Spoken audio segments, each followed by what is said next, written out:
海伦娜的热情奔放和直接主动，与东方女性骨子里的含蓄有着很大不同。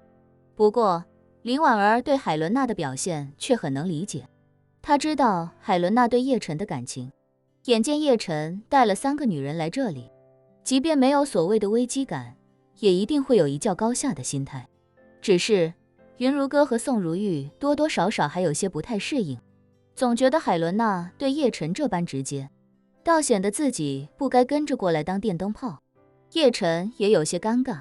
他依稀知道自己跟海伦娜可能发生过一些说不清道不明的事情，只是当时自己记忆缺失，也只是通过之后海伦娜的反应，以及她闺房的一些细节猜测，后面彼此都按下不表，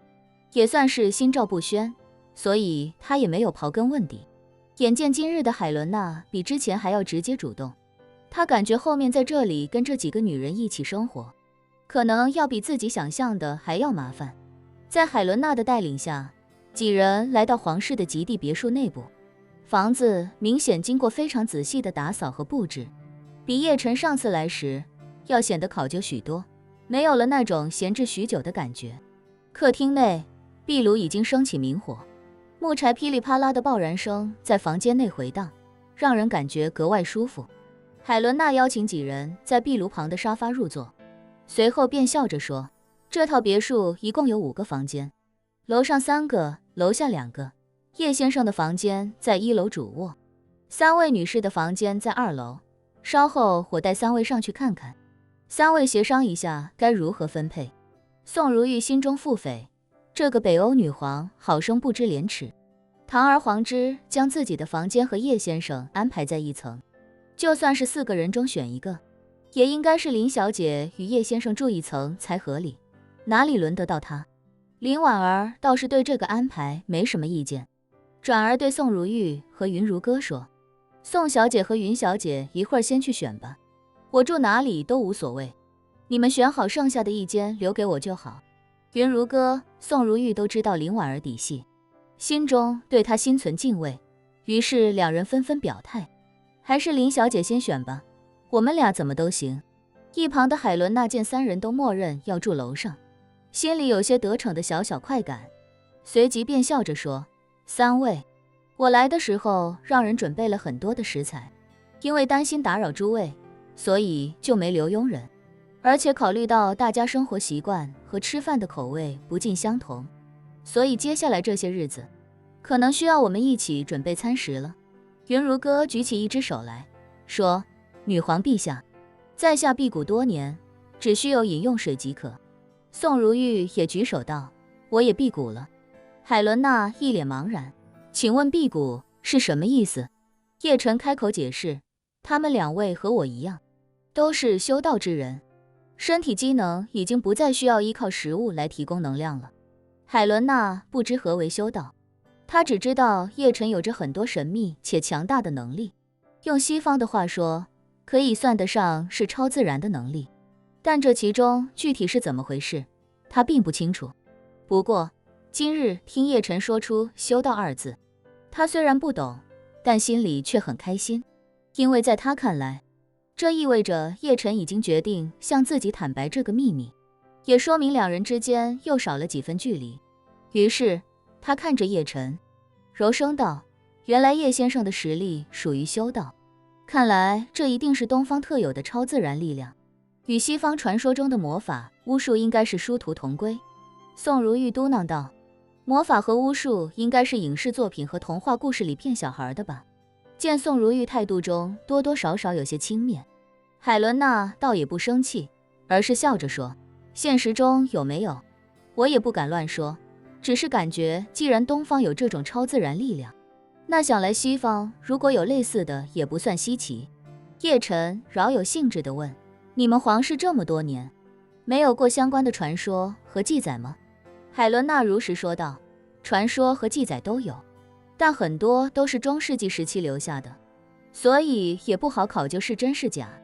这时一旁的林婉儿开口道，西方所谓的魔法其实就是换了包装的修道，底层逻辑几乎是一模一样的，都是以各种方式操纵灵气，再将灵气转化为各种各样的术法，就像东方人把面做成了馒头、烧饼，西方人把面做成了面包、披萨。叶晨惊讶地问：这么说，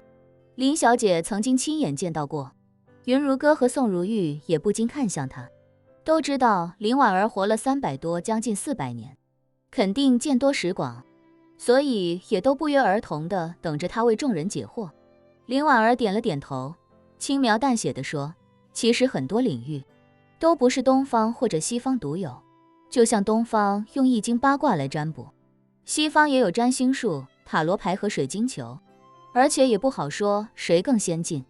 只能说在近现代这200多年来，东西方的社会都在不同程度的现代化、工业化以及科技革命。西方工业革命的时候做得更加彻底，以至于这些方面传承下来的人可能比东方还要少。就像以前的大师用塔罗牌占卜，也能做到千变万化、奥妙绝伦、精准预测。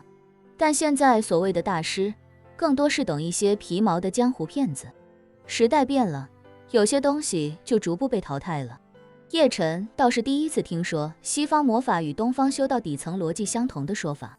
不过仔细想来，灵气既然是天地间最至精至纯的能量，东方人能找到驾驭方式，西方人想必也能找到。细想一下，西方世界关于魔法的传说，与东方世界的修道也确实有些相似，甚至可以说是有些异曲同工之妙。首先，大家都有调动超自然能量，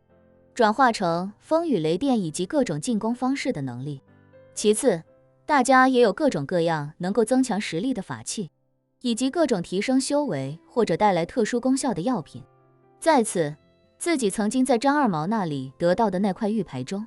蕴含大量灵气，现在想来，那便是修道中所谓的灵石了。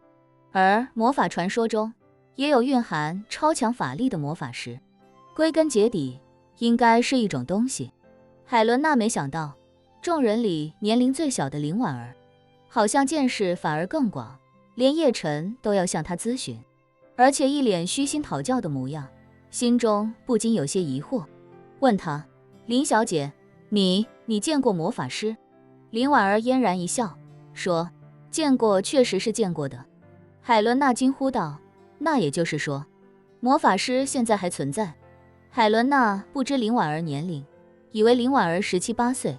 既然她17、18岁都见过魔法师，那想来当今世上一定有魔法师的存在。林婉儿只是嫣然一笑，说：回女皇陛下，我确实见过魔法师，但此人是否还活着，我也不确定。海伦娜不禁有些失望，内心对林婉儿所言的真实性感到存疑。叶晨倒是也没多想，他听出林婉儿话中意思，林婉儿很可能是200多年前来欧洲的时候遇到过魔法师，但这么多年过去，绝大多数修士也很难活这么大岁数，想来魔法师的长寿门槛也一样很高。这时，外面天色已经完全黑了下来，林婉儿来到落地窗前，看着窗外，惊喜地说：公子，是极光。叶晨闻言，起身来到跟前眺望，远处的天际线确实已经有了淡淡的绿色光影，眼下已是北欧极光季节的尾巴，远处的极光已经不似上次来时那般清晰绚烂，规模似乎减弱不少，而且距离也比上次更加偏北。